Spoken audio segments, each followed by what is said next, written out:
I think a lot of technical people are so engineered towards, well, as long as the specs on this thing are good, the features are great, as long as the product is great, it'll sell itself. That's one of the dumbest lies that's been perpetuated, to founders, not just technical founders, but that oh, we'll just build a great thing and it'll take off on its own, or that people will even understand it.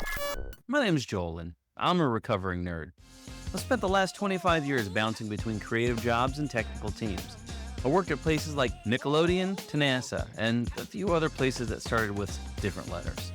I was one of the first couple hundred people podcasting back in the early aughts until I accidentally became an IT analyst.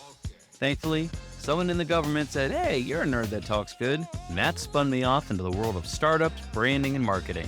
For the same sort of researchers and startup founders that I used to hang out with. Today, I help technical people learn how to get noticed, get remembered, and get results. On Nerds That Talk Good, I want to help you do the same.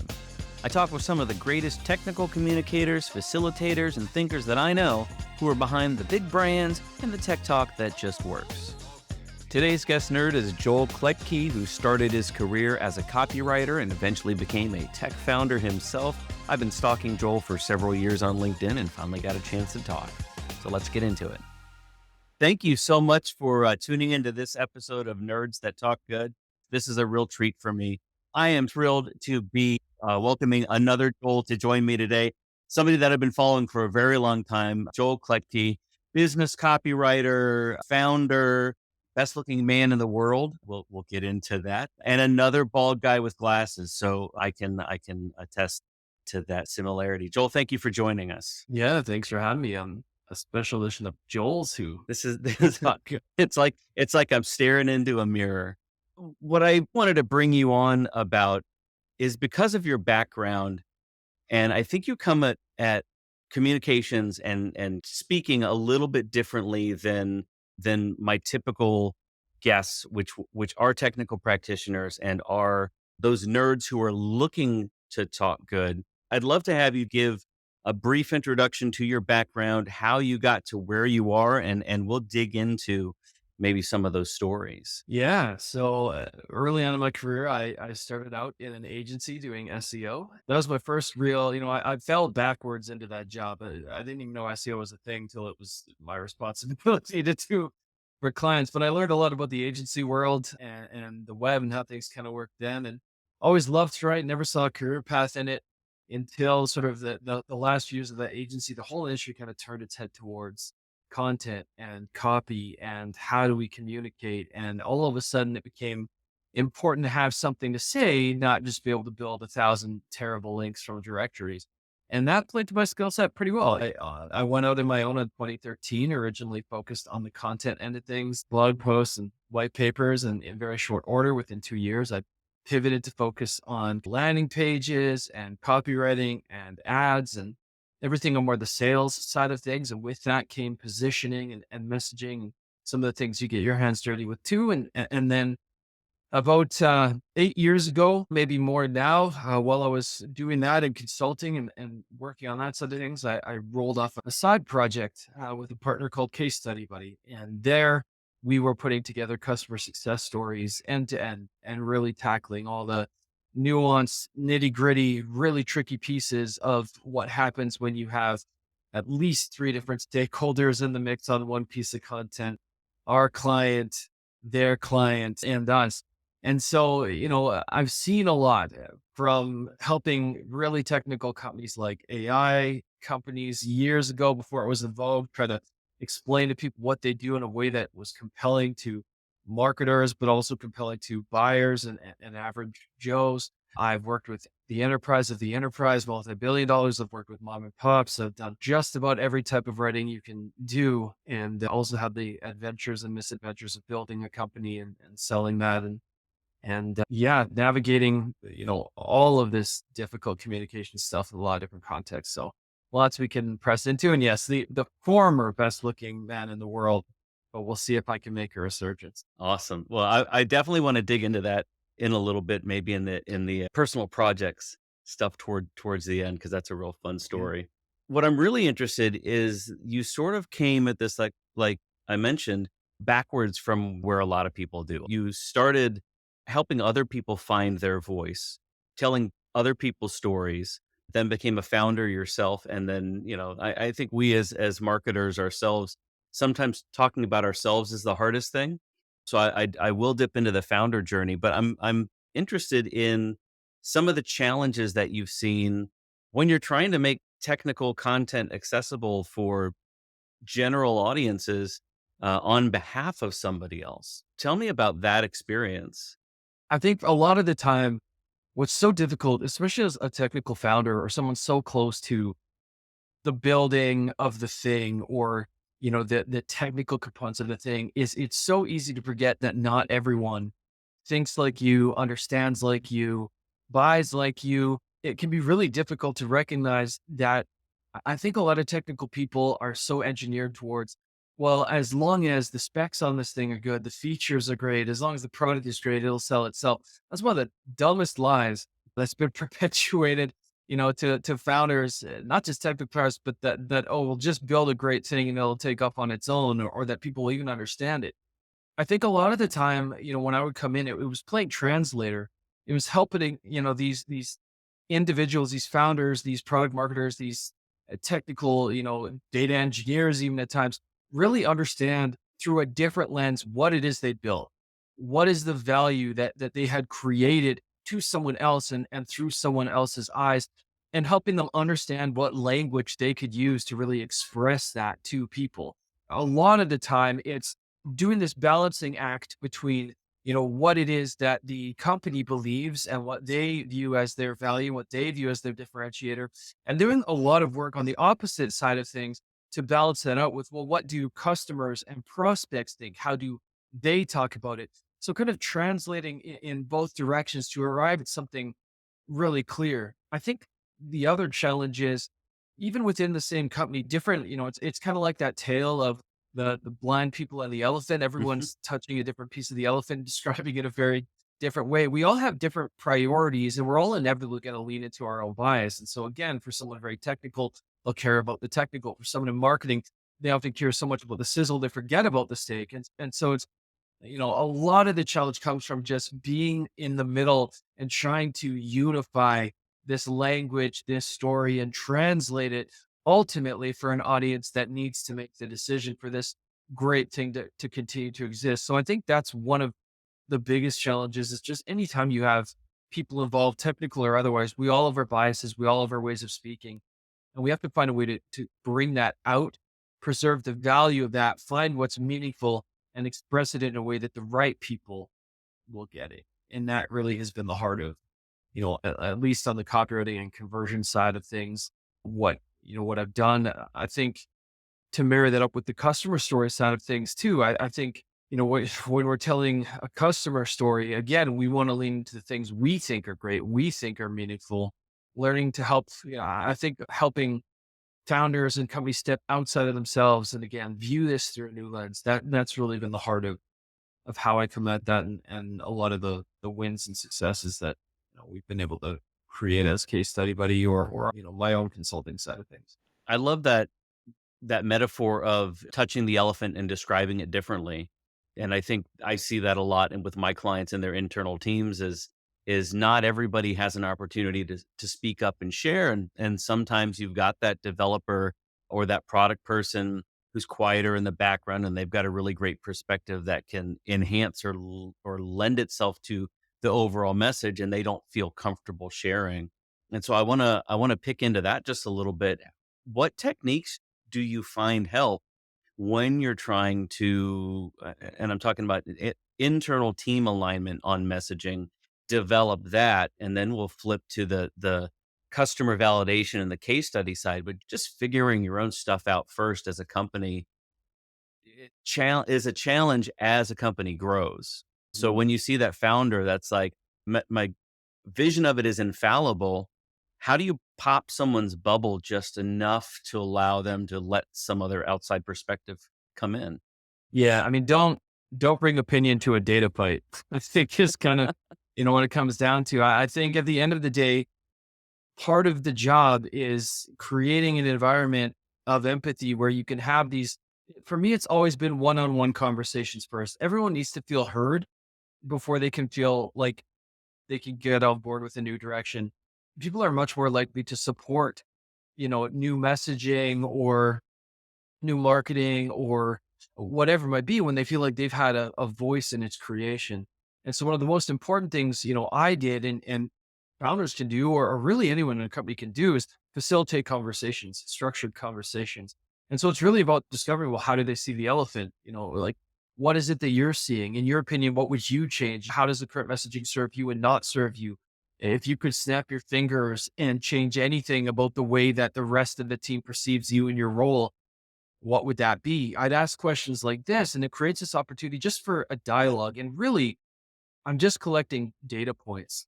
So, creating this space for these one on one conversations where everyone in different roles feels at least like they've had a chance to speak and share the perspective becomes really valuable. The other side of it is popping everybody's bubble by talking to people outside of the org. So, whether that is current customers, whether that is prospects, whether that is prospects who churned out. A big part of my job was always to try to get that external perspective and help weigh that against this internal perception of, well, this is what we are and this is what's important. Then once you've done that, I think now you're at a point where you can bring people together and say, hey, listen, I've heard your priorities. I've heard your complaints. I've seen your vision for this. Here's where you're all aligned. Here's where the differences are. Here's what your buyer ultimately thinks. And now, with all of this put together, this is the direction that we can go in. But without having space for those conversations, without coming with some data to support, whether that is survey feedback and be able to say, well, categorically, when I look through this, here are some of the themes we see, or whether that's review mining, again, looking at reviews out in the wild and saying, well, even if you don't have any customers yet, let's say you're very early stage, saying, well, here's what people are saying, buyers are saying about your competitors. Here's the things they like about them. Here's the things they dislike about them. Do you think we could maybe press into some of these things? For example, if you go look at reviews for a competitor and there's just universally something that's decried across the board and you do that thing really well, then it's an opportunity to get people to say, look at this. Look, we can crush them. This is something you do well. This aligns with these priorities and these things you've already told me. Let's move in that direction. So, copywriting, messaging, positioning, marketing, at the end of the day, it's all really a communication and a mental game. It's really not about being the smartest, or the most eloquent, and more about having the best understanding. So bringing that understanding internal, I think is really what equips people to go, oh, okay, I hadn't thought of it that way.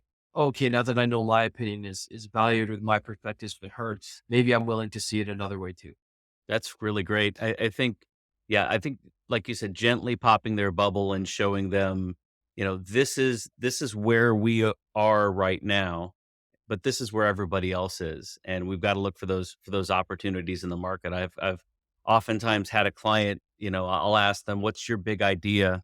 What's the tagline? What's the takeaway you want someone to have when they encounter your brand?" And they'll rattle something off that sounds just so corporate, just so safe, just so comfortable. And you know, it's one thing to say, "Yes, we can work with that, but here's an alternative," than to say, let me show you where everybody else in the marketplace is saying the same thing. Do you want, you do have to fit in to stand out, but do you want to look like and sound like everybody else? Which Yeah. I think that's the challenge that I've always found in tech marketing early on was you can be technical or you can be emotional. You can be emotional or you can be logical. And it was a very early tweet, I believe, of yours, which I'm still trying to find. So it's back in the ether someplace. And I believe it was you were saying you capture attention with emotion, you justify engagement with logic, but you win customers with credibility. And it wasn't until I had seen that credibility mentioned that I realized that was the missing thing. That's that aha moment, which I think you get only from outside perspective, the case studies, customer testimonials. So I've built credibility up as this big thing, but did you identify that as the opportunity with a project like Case Study Buddy, or did that just organically become the thing to you? I think, my work on the conversion of the copywriting side showed me how critical it was to really understand the voice and the language of the customer. It also demonstrated to me, you know, there was this growing because what I was exposed to so much, I was doing a lot of work for software. I worked in other spaces, but a lot of it was software.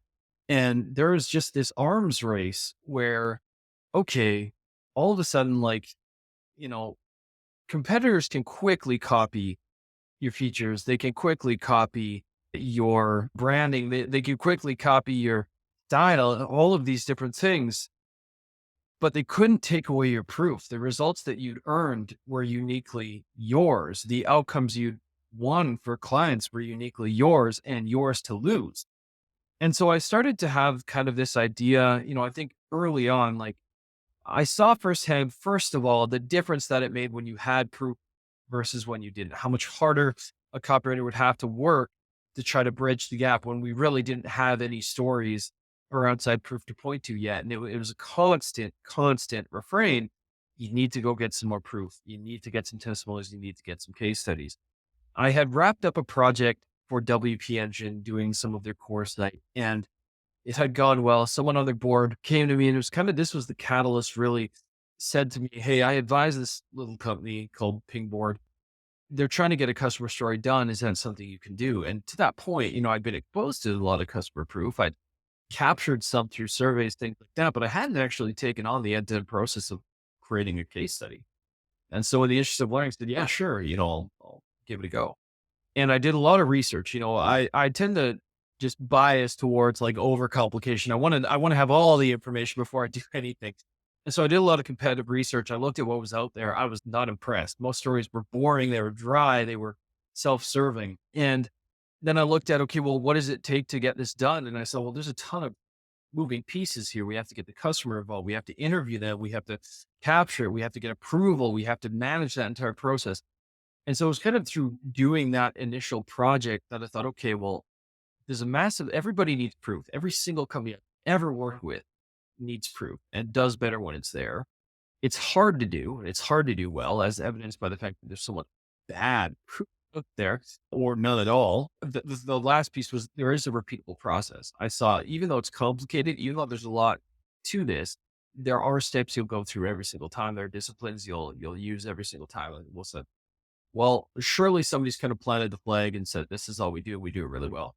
And that was the aha moment because nobody had. There was Casey Hibbard. She's sort of the queen bee of customer stories, and she was definitely there first. But beyond that, it was just one more thing that agencies tried to do, but obviously not well. So I thought, well, could I build a specialized team that just focuses on this? And that was sort of the advent of case study buddy. We learned a ton as we went, but it really did start, as you kind of alluded to, in the recognition that, yeah, okay, I can write the best sales page on the planet, but the customer's always going to be better at making this believable. They're always going to be more compelling with their sales pitch, than even the best copywriter on the planet. We're kind of like those fish, where they have like the little symbiote fish that attach to them and like go around. Like we need each other. We really can't function without each other. We need proof, and so yeah, that's where it really all began. Yeah. In the card game that I use with my workshops, I have a card called the testimonial, which is like, talking about yourself is weird. And at some point, it's just not believable anymore. But anything that you can get somebody else to say about you is automatically worth like 10 times more than things that you could say yourself, even if you used almost the same words. Why is that? Do you have a suspicion? Maybe we're delving into psychology a little bit. As an example, it'll be immediately obvious when I give this example. Every company on the planet in the services space makes some claim to the degree of we really care about our customers. Everybody and anybody can say that. There's no, there's no barrier to entry on claims you can make. You can say anything. But when someone else is saying it, when someone is sticking their neck out for you, when they're saying, I have verifiably had an experience and found this to be true, that's compelling. There's a difference between saying you love your customers and your customers saying they really looked after you. There's a difference between saying we'll save you time and money and a customer saying, I no longer have to go door to door in my office delivering checks by hand anymore. It all happens automatically. I mean, It's the difference between a lived experience and an empty claim. If there's no substantiating proof for your marketing claims, you can really say anything. Customers know that. They know there's no stakes.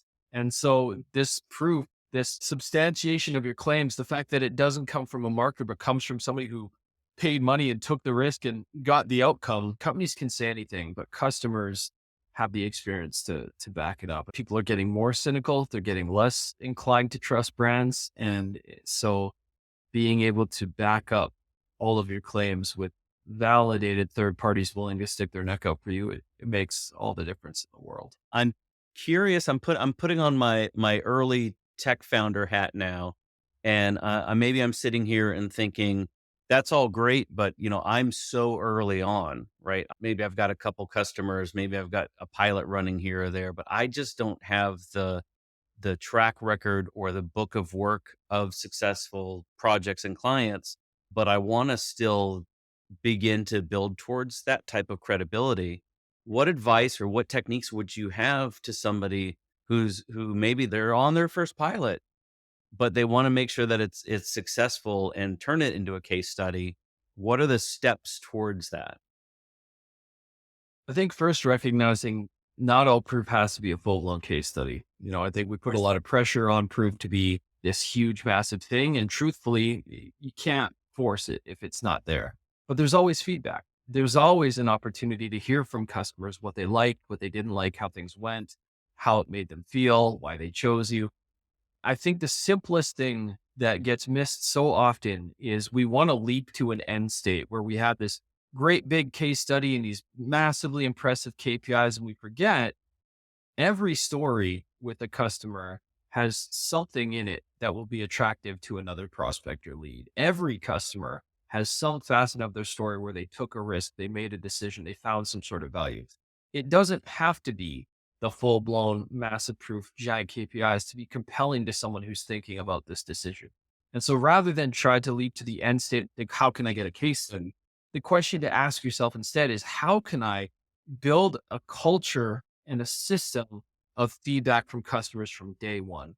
How can I open the lines of communication from the very first day all the way through? And with Case Study Buddy, we kind of, I developed this idea that I called proactive storytelling versus reactive storytelling. What I mean by that is, for most companies, even the ones with billions of dollars in revenue and all the resources in the world, customer proof is still reactive. It's still sales goes to marketing and says, we need a story about this. Can you go find one? And sales goes, crap. And they go, well, who do we have in our database? And they try to work backwards to go, well, who had a win like this? And can we get by it? It's all in reverse. You're racing to discover the story backwards and get approval. And the smart companies, best and most successful companies are doing it proactively. So for example, one of my favorite onboarding experiences I've ever seen, I don't know if they still have it, I hope they do. FreshBooks used to ask you as a new user, as a new customer, what your goals were. What is it you want to accomplish? What does a win look like for you? That data point gives them everything they need to have a meaningful conversation with you from that point forward. How are we tracking against those KPIs you said were important to you? Have you accomplished this mission you set out to accomplish yet? If not, why? How can we help you?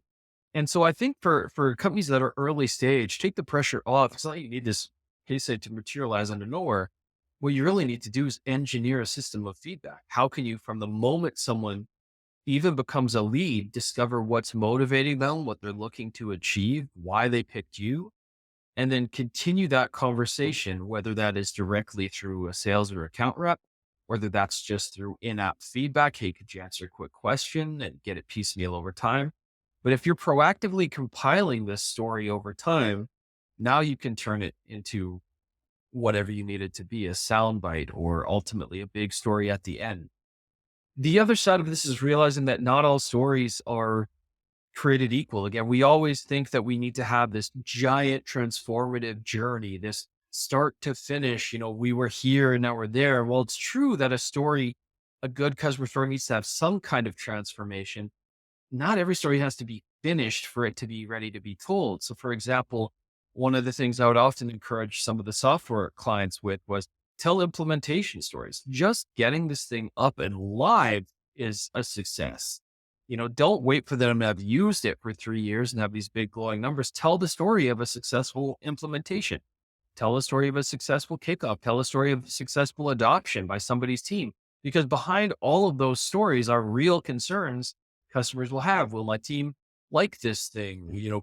Can we trust them to help us get going? Will they show up for us and all of that? So don't put pressure on it to be more than it is. Build a system of communication, make it a cultural thing where everyone on your team owns some responsibility for actually knowing what's going on in accounts. And you'll be way further ahead than even the juggernauts with 1,000 times the budget and resources. That just sounds like responsible account management and just customer success. But having a place to put You it, I think is probably the challenge. Where do we collect this stuff? Because in my experience, it's always been a scramble. We finished the project. Let's look through the emails. Where did they say? Did they say that? Did they say that over coffee, or did they say that on a Zoom? Can we go pull that transcript? And it becomes this scramble for that. I'm assuming this was sort of the nut and built into case study buddy, but what other components of that story that you want to keep and capture, whether that's even just like in a Notion, in SharePoint, in a document someplace that you're always referring back to? Is that something that is consistent, or does it change situationally? The mechanism will change. It's kind of like a CRM. The most important CRM is the one you actually use. Like, it doesn't matter. You can pay $1 billion for a Salesforce implementation. If nobody touches the thing, it's not going to do what you want it to. Putting aside the mechanism for a moment, I mean, the key things you really want to know and track about a customer, first of all, what brought them in, right? How did they find you? Why did they choose? These are two things that are very easy to discover. And honestly, with the right reminders in place and the right accountability in place, really easy to document. It doesn't take a whole lot of effort to say, hey, how did you hear about us? And what made you choose us over competitors, and to document those things.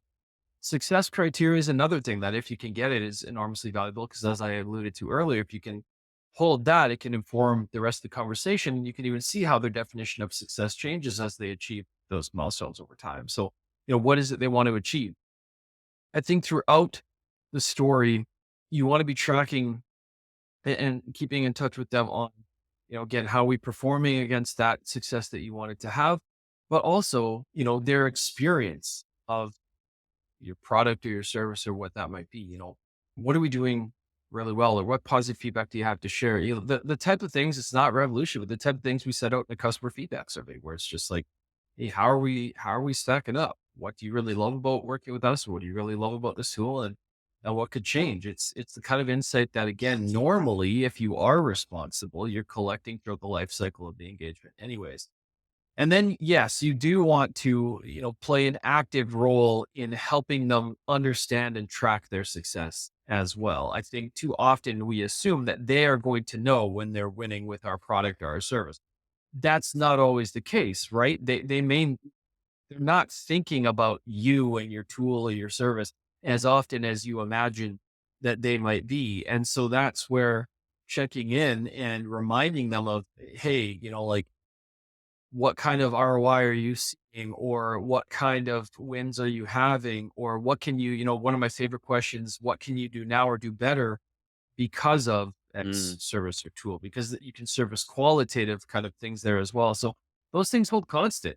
Those are the milestones and markers of the relationship. I think on the mechanism front, one thing that's really exciting for me is I know there's a tendency right now to like just sprinkle AI on everything, but there is a lot of potential for some of this now to happen in the background where people don't have to remember. For example, being able to pull exchanges out of email and put them into a timeline, and those types of things I'm really excited about, because there is this new sort of layer of potentially intelligent automation that will make it easier for us to be documenting these stories in real time and capturing these meaningful components and not having to race backwards. So I do think that is one interesting and really functional area where I do see a huge amount of value in AI, especially once it's integrated into some of these platforms. But the mechanism is only valuable if you actually use it. And those other things I just mentioned are the things to be keeping it. I think the human connection and taking the friction out is really that's never the need for that's never going to go away. as much as we automate and as much as we say we can just put something on rails and automate it, something like testimonials, case studies, customer success, it all ultimately is going to come back down to the customer's customer. You know, it's several people are removed upstream. What do you think is next, though? So, case study buddy launched, grew it, sold to another company. What are you looking at next? Where do you see conversion copywriters and individuals? Right? We say business is always about the individual, but we're Yeah. removing more of the individual out of business as these tools come on board. I think broader trend outside myself, for all the I liken this whole period to like the satanic panic of like, like the 80s. Like everybody's so worried that the I knew human you were a element is headbanger. going I away. just knew you were a headbanger back to the '80s. I mean, I was born in '87, so I missed some of it, but I think, there's a lot of panic and fear and doubt around like, oh, well, will the human part of marketing still be human? And will we still need copywriters? And I can plug things into AI. And don't get me wrong. I love the promise of AI. I play with it all the time. There are so many opportunities and ways of accelerating your process and things that it is good for. All of the most respected people I know in the space, though, are the very first to admit that content generation is one of the worst use cases for AI. Like Andy Christodina said, AI is average information. It's the average of all information. You're not going to get something radically new. And I think ultimately, in seeing some conversations with Joanna Weave, who is my inspiration in the conversion copywriting space, there's more demand for human led copywriting than ever. The people that are still downcast, put their heads down and wondering where their jobs went. They're not paying attention and they're not making changes like you have to go down market or to find an audience that's really interested and excited about what they're doing. I think there's still an enormous amount of opportunity for people communications in general to understand at the heart of it, you are not what you do. You are how you think. People don't hire you for what you do. They hire you for how you think. How do you solve a problem? How do you synthesize data? What process do you bring to the problem that makes it possible to solve it? How do you work through those very human problems like we talked about earlier of helping founders get out of their own way or helping teams see the whole picture or helping articulate something in a way different to the average in a way that stands out. And so, the more things change, the more things stay the same. I think companies across all levels still desperately need help articulating who they are. I think things are only getting noisier as our means of making more noise get easier and cheaper. And so that's, the industry on a whole, that's where I see things largely going is there's still a very human centric heart to doing this stuff. Well, the tools are getting better to make those people more efficient and better at synthesizing some of these pieces of data. There's less things we'll have to remember to do. Like again, if I can have a tool that automatically pulls these types of data points out of my email exchanges and compiles them so that I can tell a story with them, that's a huge win. That's a very positive thing. But we're still humans selling for the moment, selling to humans. We don't all have little AI purchasing bots going out and making all our decisions. And I don't know how close to that we really are. For me personally, it's been an interesting summer, man. I sold off Case Study Buddy, and I'm not gonna lie, there's a lot of stress and challenge and just things that I loved that team. I loved that client list. I'm not sad to see it go. I accomplished what I could accomplish there and learned a ton in the process. And so for me now, it's been a lot of figure out, what do I want? Where do I want to find myself? And so, one thing I know with relative certainty is I'm almost guaranteed to be completely out of the hands-on production copywriting side of things.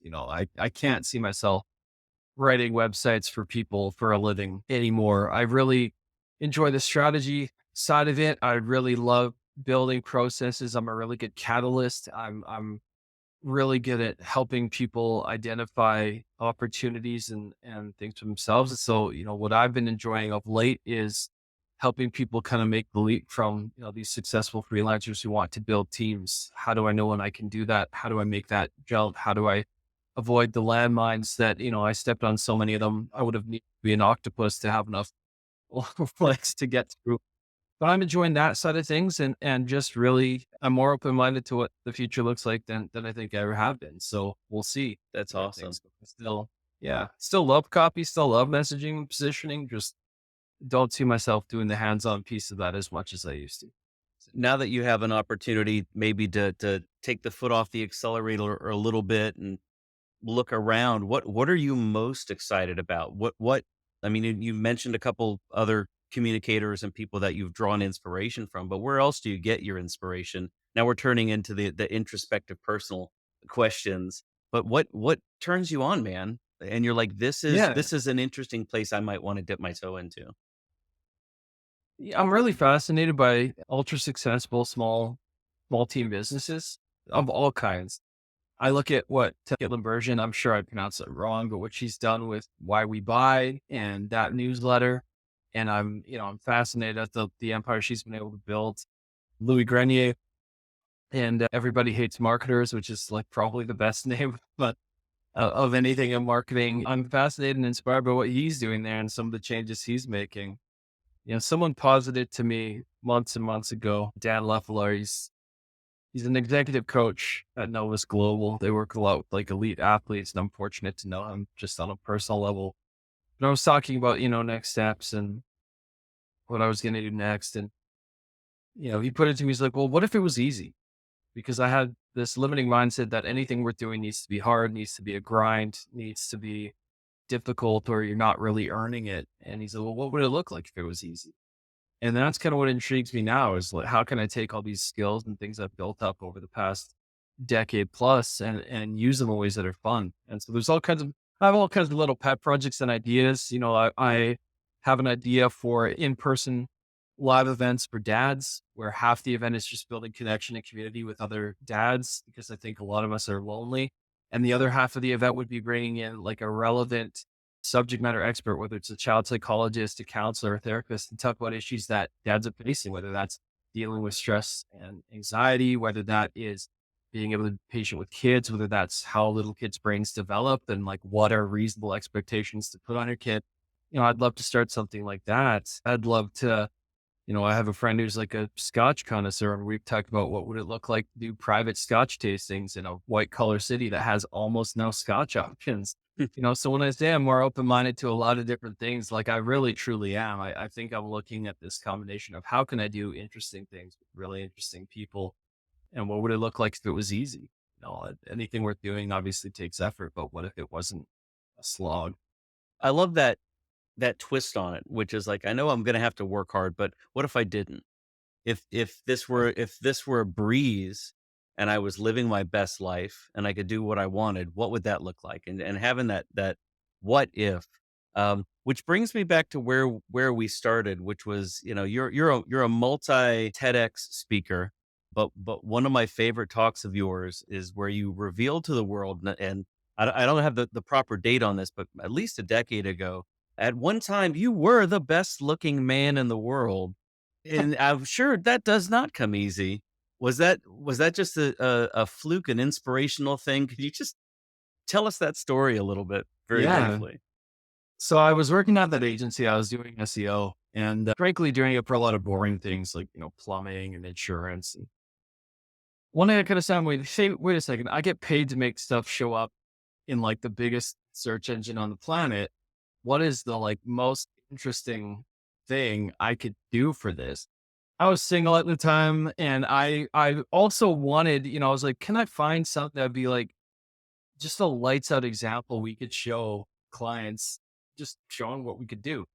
And so I went to GoDaddy and I wondered, well, what if I could, you know, first I thought, what if I could be the best looking man in the world or sexiest man alive? So I went to GoDaddy and bestlookingmanintheworld.com was available. And I thought, wow, this is a sign, I'm going to go for it. So I bought the domain and put up my picture and wrote up a big, I think the site actually probably is still live. You could probably I'm still looking at it go. right now. Yeah, Yeah, I'll yeah. put the link in the notes. Yeah, I bought the domain. I put up a picture, wrote some things up, did the same kind of level of SEO work that I was doing for clients at the time, reached out to my SEO community, got their, help getting some links and things going to that. And so for the better part of like I want to say 3 to 5 years, whenever you would search best looking man in the world, my picture would be the number one result, which was a blessing and a curse. It was a great example. It turned out to be something that got me a TEDx talk. It was, great for party conversation and to pull it up and, get a laugh. And then on the other side of things, I was like, found out later, my face was used like hundreds of times to catfish people all over the world because unscrupulous people would just search for best looking man or best looking man in the world and steal that picture and create fakes with it. I had a hat on. I'm sure that helped to, help their chances as they did that. But yeah, it was really just started as a fun experiment. And I think, that's also yes about, what I see for myself in the future. And I think it's more of that. Like most good things that have happened to me have been a result of fun experiments, whether that was, I did when I was younger, I did 30-day challenges where every month I'd pick a new challenge to try to stick to, whether that was walking every single day or eating like a celiac for a month before there was all these like gluten-free options and stuff, or reading. I think I tried to read 20 books in a single month, or losing 20 pounds in a month, and all these different things. And like people got excited about it and started following along. I published a book by accident. So a lot of the things I've done have been these little creative experiments that turned into something more. And I think that's, what I'm excited to kind of get back to is just seeing what happens when it's fun, when it's easy. What do some of these experiments lead to, even if it's nothing? That's what I always try to remind my technical founders, which is like, why did you first get into this? What was that emotion? And I think, if you're an experimenter, which you obviously are, it's the thrill of just seeing what comes of something, I think, and reminding people of that often can unlock some of the greatest messaging. I want to close just asking if you had one piece of advice just to anybody, your average John or Jane, a developer, someone who's like, it's not my job to talk in front of people, but every time I get up in front of somebody, I don't know what to say. You Mm. know, being the best looking man in the world will open some doors, but you still have to know what to say.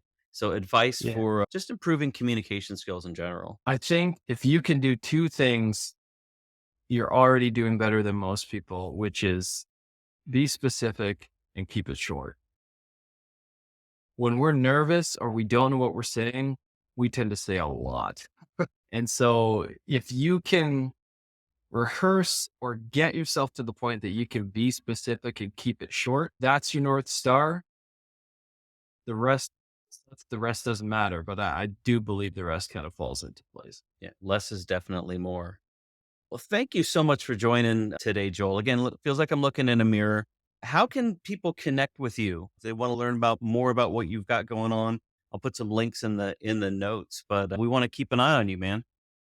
Yeah, I think probably the best place is LinkedIn. I'm pretty active there. I share, a lot of what's working for me, what I'm trying out, what I've learned. And I don't always answer quickly, but I do always answer. So you can send me messages and I'm happy to chat there.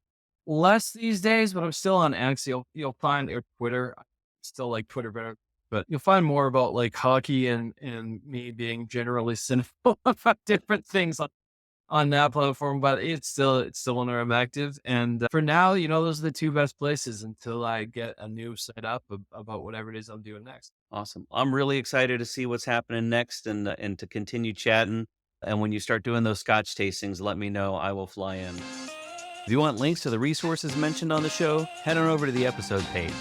And for information on booking a message therapy workshop, getting your hands on the message deck, check out my upcoming book, or just buy me a coffee, go to nerdthattalksgood.com/podcast. Until next time, happy messaging. Remember, you don't have to speak well. You only got to learn how to talk good.